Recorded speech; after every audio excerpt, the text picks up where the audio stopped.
Allez, on va aller sur la décision de la Cour d'appel de Paris, puisqu'il y a lecture en ce moment, normalement pour savoir donc si Nicolas Sarkozy va être libéré. Je rappelle que cette demande de remise en liberté avait été faite par les avocats de l'ancien chef de l'État dès son incarcération il y a 3 semaines. Louis Dragnel et le parquet a requis ce matin sa remise en liberté avec placement sous contrôle judiciaire. Expliquez-nous un petit peu. Absolument, parce que le parquet a considéré en réalité que Nicolas Sarkozy avait apporté toutes les garanties de représentation, toutes les garanties du fait qu'évidemment il ne va pas s'échapper, il ne va pas s'enfuir. Il a répondu à toutes ces convocations de la justice. Et je pense que le parquet aussi a entendu un certain nombre d'arguments que ses avocats s'évertuent, s'époumonnent à répéter à longueur de temps, et qu'il s'était époumoné d'ailleurs à essayer de répéter au moment du placement en détention de Nicolas Sarkozy aux juges qui ont quand même délibérément décidé de l'incarcérer, et d'expliquer en fait que Nicolas Sarkozy tout simplement a toujours répondu aux convocations de la justice. Et donc, il n'y a aucune raison de penser que Nicolas Sarkozy ne sera pas là la semaine prochaine s'il est convoqué par des juges.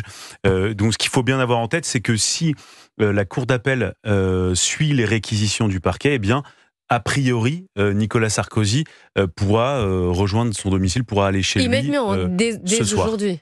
Alors si vraiment c'était la décision qui était prise. Ça y est, il va être libéré. On l'apprend, c'est une information Europe 1. Jean-Baptiste Marty, qui suit la décision, nous informe qu'il va être libéré, que le maintien en détention n'est pas justifié. On va aller à la Cour d'appel de Paris d'ici un instant, évidemment, pour avoir Louis Dragnel. Après, il faudra bien regarder les conditions de son contrôle judiciaire. Est-ce qu'il est assigné avec un bracelet électronique? Est-ce qu'il a un périmètre qui lui est imposé? On sait que Nicolas Sarkozy a eu une activité professionnel encore très très intense. Il multiplie les conférences en France et à l'étranger.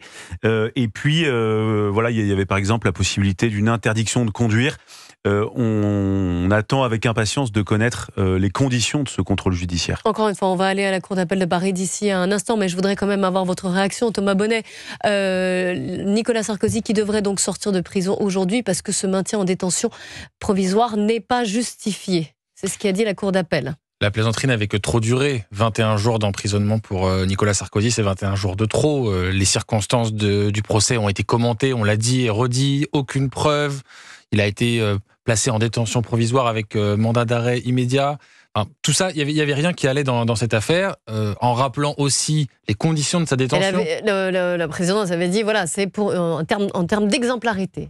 Oui, mais on ne fait pas d'un justiciable un exemple. C'est soit vous allez en prison parce que vous êtes condamné pour des faits qui vous sont reprochés avec des preuves, soit vous n'allez pas en prison. Là, en l'occurrence, on était plutôt dans la deuxième option. Puis les conditions de détention, 21 jours, qui ont été quand même éprouvants. C'est lui qui l'a d'ailleurs rappelé ce matin. Éreintant, je crois que c'est l'expression qu'il a employée. C'est dur, ces mots sont très forts. Hein. Je vais vous les redire. Il dit c'est dur, c'est très dur. Ça l'est certainement pour tout détenu. Je dirais même que c'est éreintant. Il a rendu hommage au personnel pénitentiaire qui a été d'une humanité exceptionnelle, je cite, et qui a rendu ce cauchemar, parce que c'est un cauchemar, supportable. Ces mots sont très forts. On a vu un aperçu simplement sur les réseaux sociaux, des images, des menaces qu'il a reçues, des gens qui criaient toute la nuit pour sans doute l'empêcher de dormir. Il faut rappeler également qu'il avait quand même 2 officiers de sécurité dans la cellule d'à côté. Enfin, c'est quand même pas anodin d'avoir tout ce chahut autour d'un détenu. Ça montre bien qu'il n'était pas injusticiable comme les autres et que cette décision, elle a évidemment nui et atteint à l'image de notre pays. Mais est-ce qu'il n'y a pas un problème, Yvan Riofol, sur cette décision de la Cour d'appel de Paris qui dit que ce maintien en détention n'est pas justifié par rapport à la première décision, si je puis dire, première qui avait été prise il y a quelques semaines? On aurait pu craindre effectivement que par esprit de corps, le parquet s'aligne sur le parquet national financier qui avait décidé l'incarcération. Or, on voit que le parquet général désavoue le parquet national financier, le PNF. Oui, mais entre-temps, il y a un ancien président de la République qui s'est retrouvé en prison. Oui, naturellement. Donc il le désavoue pour une raison simple, c'est que non seulement c'est un président de la République en prison, mais c'est aussi un innocent en prison. Parce que comme il y a une procédure d'appel, et donc la présomption d'innocence s'applique quoi qu'il arrive. Et donc il y avait une anomalie judiciaire qui était de mettre un homme innocent en prison, et d'autant plus que celui-ci était président de la République, et l'on voyait bien qu'il y avait une sorte de règlement de compte de la corporation judiciaire vis-à-vis de celui qui avait maltraité des juges. Mais ceci est tout à fait inadmissible, d'autant que dans le procès, on s'était rendu compte que les preuves qui aurait pu l'accabler n'existait pas, que les griefs qui étaient portés contre lui avaient été évacués par la justice elle-même, et que ne restait vis-à-vis de ses accusateurs qu'une sorte de délit de sale gueule, si je puis dire, qui était de reprocher à l'entourage de Nicolas Sarkozy d'avoir rencontré des personnes peu fréquentables. Et là, c'était une immixtion dans le processus exécutif. Il y avait une violation en plus de la séparation du pouvoir. Donc tout ceci ne tient pas debout. On va continuer à en parler, ne vous inquiétez pas.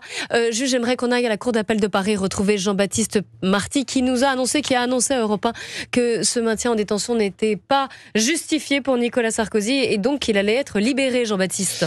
Oui, la Cour d'appel a donc décidé de suivre l'avis du parquet général ce matin. Nicolas Sarkozy est libéré, vous l'avez dit. Pas de risque de dissimulation, de preuve, aucun critère ne justifie ce maintien en détention. Voilà ce qu'a annoncé le président de la Cour d'appel. Une libération, donc, mais avec un contrôle judiciaire strict. Nicolas Sarkozy aura interdiction de quitter la France. Il ne pourra pas non plus entrer en contact avec les autres mises en cause dans cette affaire du financement libyen. La Cour a considéré que les garanties de représentation étaient réunies. Nicolas Sarkozy, qui dispose d'une adresse fixe, lui qui réside dans le 16e arrondissement de Paris, il va donc pouvoir sortir de prison d'ici quelques heures, le temps de rendre ses affaires, d'accomplir les démarches administratives au sein de la prison de la Santé. Alors après 21 jours de détention, c'est un véritable soulagement pour les proches de l'ancien chef d'État. Ici à la Cour d'appel sont venus ce matin, notamment sa compagne Carla Bruni, on l'a vu, mais aussi plusieurs de ses enfants. Ils sont venus le soutenir. Nicolas Sarkozy qui a assisté, lui, à l'audience en visioconférence depuis une petite salle de la prison de la Santé. Il était accompagné d'un de ses avocats. L'ancien chef de l'État, lui aussi, soulagé à l'annonce de cette décision, mais qui apparaît fatigué, les traits tirés après ces 3 semaines de détention.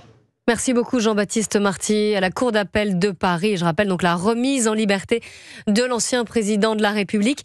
Louis Dragnel, est-ce que cela veut dire que c'est la première décision de placer l'ancien chef de l'État en détention n'était pas justifiée? Clairement, alors il y aura toujours un doute, parce que de fait, il a été placé en détention. Mais vous demandez honnêtement aux 3/4 des magistrats, moi que je connais, avec qui j'ai beaucoup parlé de cette histoire, c'était une anomalie judiciaire, et même pour eux, c'était un fardeau qui était extrêmement lourd à porter, c'était une première. Et donc là, si vous voulez, la libération de Nicolas Sarkozy est une évidence. C'est-à-dire qu'il n'avait rien à faire en prison. Yvan Rioufol l'a rappelé, il a été relaxé, il n'y avait pas de financement libyen, pas de financement illicite de campagne. Par ailleurs, Thomas Bonnet a rappelé aussi très justement tout à l'heure des conditions improbables de détention. C'est-à-dire, vous allez en détention, il y a 2 policiers qui sont chargés d'assurer votre propre sécurité en prison. Donc, en fait, on finit même par se poser la question du sens de la sanction, puisque vous êtes plus en sécurité à l'extérieur de chez vous que dans la prison. Vous ne présentez c'était clairement pas un détenu comme les autres. Aucune menace pour la société. Quelle menace Nicolas Sarkozy pouvait-il présenter vis-à-vis de la société? Absolument aucune. Je pense qu'aujourd'hui, il y a une personne qui est aussi extrêmement soulagée, c'est le directeur de la prison de la Santé, pour qui ça a dû être un calvaire aussi de tout organiser, de veiller à ce qu'il n'arrive rien, Nicolas Sarkozy. Et puis tout était hors norme.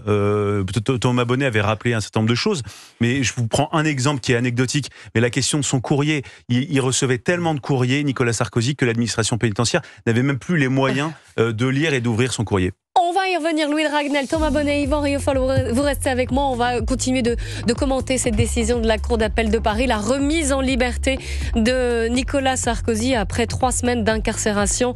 Une annonce qui nous a été faite par Jean-Baptiste Marty d'Europe 1. On continue à en parler, restez bien avec nous. Et on va tout de suite partir devant la Cour d'appel de Paris où l'un des avocats de Nicolas Sarkozy, Christophe Ingrin, s'exprime. Voilà, je vous remercie. s'est exprimé en tout cas, Christophe Ingrin qui a commenté, vous allez pouvoir l'entendre, qui a commenté bien sûr la décision de la Cour d'appel de Paris de remettre en liberté l'ancien président de la République, Nicolas Sarkozy, après 3 semaines d'incarcération.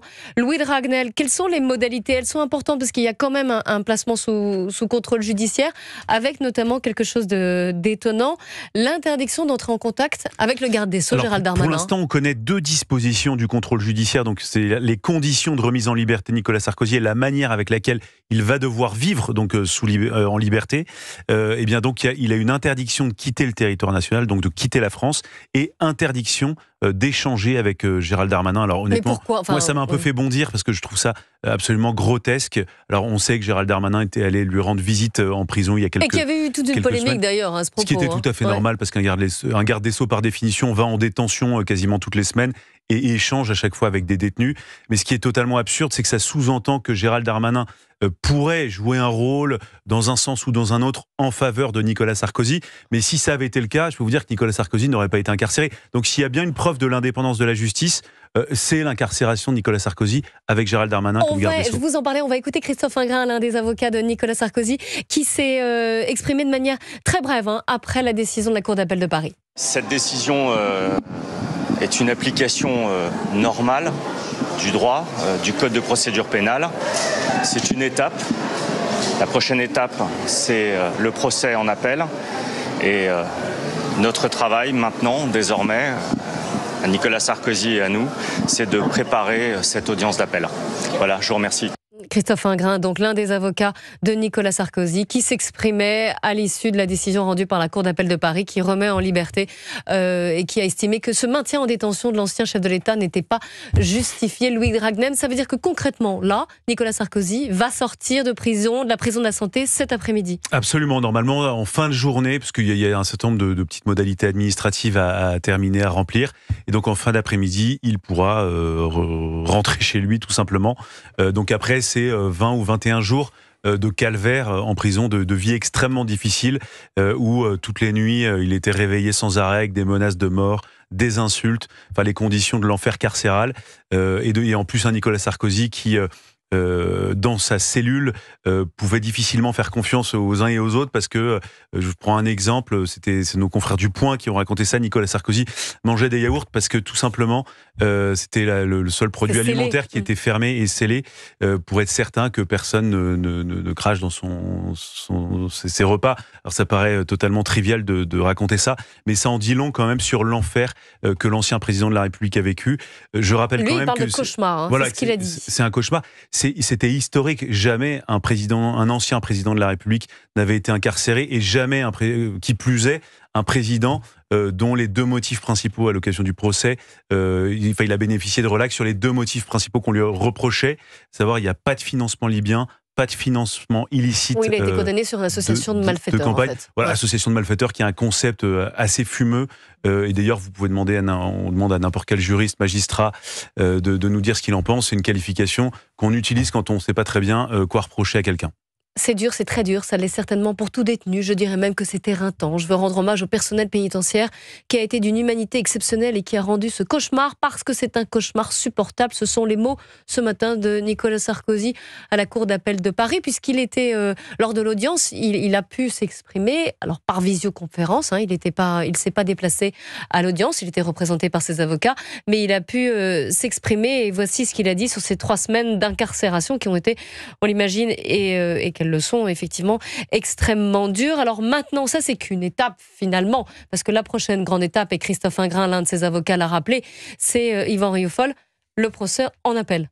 Oui, bien sûr, tout reprendra à zéro et on verra en effet si les juges d'appel auront effectivement la même impartialité, ou partialité en l'occurrence, que ceux du parquet national financier, qui visiblement étaient dans un règlement de compte, dans tout cas dans une lutte de pouvoir, du pouvoir judiciaire face au pouvoir exécutif. Et d'ailleurs, c'est ceci qui est très choquant, et c'est ceci d'ailleurs qui montre que cet état de droit dont on nous rabat les oreilles est plutôt un état de gauche, avec un mauvais jeu de mots, pardon, mais qui permet effectivement de tirer effectivement des grands principes du droit afin de faire basculer la justice du côté effectivement de l'injustice. Parce que ce qui arrive maintenant, le grand paradoxe de cette décision qui avait été prise, c'est de faire de Nicolas Sarkozy une victime et de faire des juges qui l'ont incarcéré sans doute des personnes qui auront à rendre des comptes. Parce qu'aujourd'hui, je ne suis pas sûr qu'une partie de l'opinion se reconnaisse dans le sort qui a été réservé.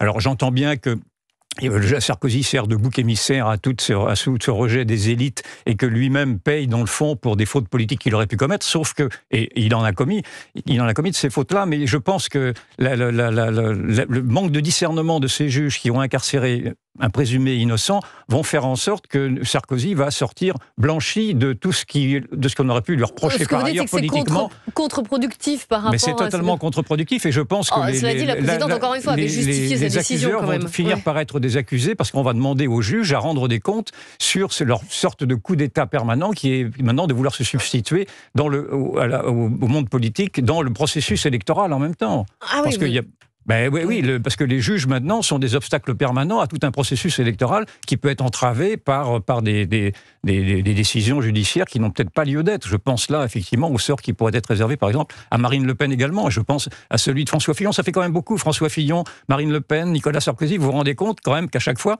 vous avez ce pouvoir judiciaire qui est une autorité judiciaire qui n'est même pas un pouvoir, qui tente maintenant de vouloir déséquilibrer les grands pouvoirs de Montesquieu. Enfin, l'équilibre des pouvoirs qui était celui de Montesquieu, c'est-à-dire un équilibre entre l'exécutif, le législatif, le judiciaire, et on voit que le judiciaire est en train de tirer profit de la faiblesse d'un système politique qui plus généralement s'effondre, mais ça c'est une autre affaire. Ce qui est étonnant, c'est que c'est exactement l'argument qu'a pris la présidente en disant mais si Nicolas Sarkozy a détourné en fait l'élection de 2007, c'est tellement grave et tellement exemplaire qu'il mérite pour cela d'aller en prison. C'était un peu son argument, si je simplifie la pensée. Le si est quand même important. Ouais, Thomas Bonnet, ce qui paraît quand même assez important à retenir aujourd'hui, c'est que c'est une décision de la Cour d'appel qui est vraiment radicalement différente d'une première décision judiciaire, et c'est ça peut-être que les Français auront du mal à comprendre. On prend deux décisions qui ont un impact, qui ont des conséquences. C'est une détention d'une personne, et en l'occurrence d'un ancien chef de l'État,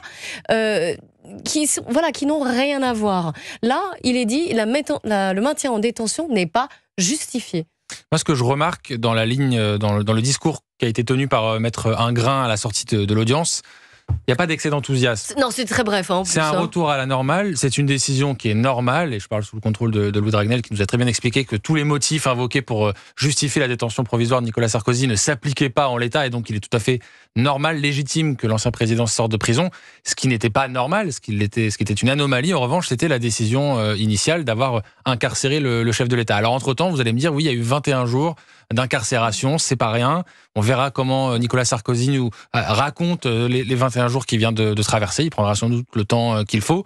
Mais quand même, ça pose évidemment question. Et alors, évidemment, on est obligé de se poser là cette question. Moi, je me la pose. C'est l'interprétation que je peux me faire de ce procès. C'est, est-ce qu'il n'y a pas, d'une certaine manière, une volonté de la part d'une partie de la justice, d'une partie des magistrats, d'asseoir une forme d'autorité contre le pouvoir politique. Et j'en veux pour preuve cette décision, quand même, dans les décisions du contrôle judiciaire, interdiction d'échanger avec Gérald Darmanin. Pardon, mais si ça, c'est pas une marque, c'est une signature ce que vous dites, pour dire qu'il y a un volet politique à cette affaire. On le remet aux libertés, mais il y a quand même un gros mais avec notamment cette interdiction de rentrer en contact avec Gérald Darmanin. Ils se trahissent d'une certaine manière, parce que là, ils avouent qu'il y a une forme d'arrière-pensée politique dans chacune des décisions qui sont celles de la justice. Dans cette affaire, bien sûr. Louis Dragnel. Non, ce qui est quand même très important de préciser, c'est que c'est un jury de cour d'appel qui a décidé de libérer aujourd'hui Nicolas Sarkozy. Donc, c'est-à-dire que ce sont des Français qui ont décidé qui considéraient que c'était totalement injuste et que Nicolas Sarkozy devait sortir de prison. Le jury, vous voulez dire qu'il n'y a pas de magistrat professionnel dans ce... Il y a des magistrats autour, mais donc c'est un jury qui a décidé de la remise en liberté de Nicolas Sarkozy. Yvan Rioufol. Cette décision devrait tout de même aussi inciter le législateur, les députés, à revoir la définition qu'ils avaient donnée de l'exécution provisoire, parce que dans le fond, Nicolas Sarkozy a été condamné sur cette nouvelle modalité d'exécution provisoire qui autorise, avant tout jugement définitif, de mettre malgré tout en prison des délinquants dangereux. Et c'est en fonction d'une mauvaise interprétation, me semble-t-il, en tout cas, c'est confirmé par le parquet, de cette exécution provisoire que Nicolas Sarkozy a été mis en prison. Simplement, toute la polémique peut-être faudrait-il être plus précis dans la définition de ce qu'est cette exécution provisoire, afin d'éviter dorénavant qu'il y ait de telles dérives effectivement autocratiques. Et donc ça me semble être quand même le préalable. D'autre part, je vous rappelle que Nicolas Sarkozy avait ramené en prison un livre de petit-fils qui s'appelle sur la vie de Jésus, et je pense que le calvaire, la crucifixion qu'a eu à subir Emmanuel Macron peut lui donner effectivement l'idée d'une sorte de rédemption et peut-être d'un sursaut politique. D'une résurrection. Vous allez loin dans la et d'une résurrection. J'ai pas dit la résurrection.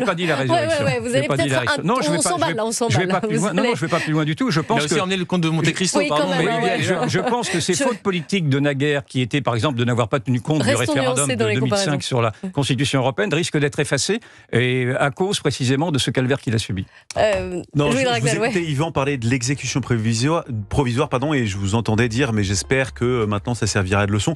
Alors malheureusement, je pense exactement le contraire de ce que vous dites. Je pense que pour beaucoup de magistrats, ça créera un précédent et ça les encouragera à aller encore plus loin. Maintenant que ça a été fait pour Nicolas Sarkozy, je pense qu'il y en a beaucoup qui ont le projet, maintenant que vous savez, c'est d'essayer de faire de l'immixtion judiciaire dans la vie politique, et bien d'aller plus loin, pourquoi pas avec d'autres nous aurons ce débat,